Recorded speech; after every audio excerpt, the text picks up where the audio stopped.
Systemic racism hasn't always been in the news. I'm Dr. Lynn Pascarella, President of the Association of American Colleges and Universities, and today on the Academic Minute, Edna Chun, lecturer at Columbia University, explores this topic through a higher education lens. With many nationwide demonstrations about police brutality, greater recognition of systemic racism has entered our national consciousness.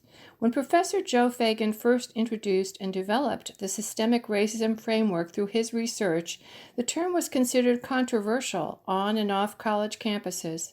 By contrast, today, systemic racism has become part of our national vocabulary in a reckoning about race.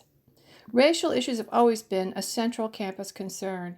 Our research indicates that women and men of color, as well as white women in higher education, face far more mistreatment and process-based inequality than white men.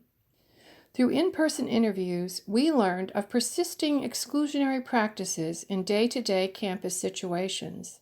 The racially charged rhetoric dominating our campuses and national landscape signals an urgent need to replace understated, implicit bias and microaggressions language with a more direct terminology addressing the long-term material, social, and career consequences of these damaging practices.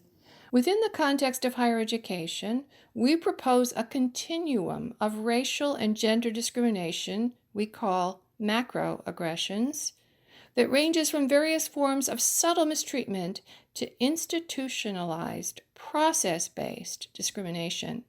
We suggest specific policy-based recommendations for authentic change, such as monitoring institutional processes for equitable outcomes and investing in sustained and systemic diversity education for faculty, administrators, staff, and students. That was Edna Chun of Columbia University. You can find this, other segments, and more information about the professors at academicminute.org. Production support for the Academic Minute comes from AAC and U, advancing liberal learning and research for the public good.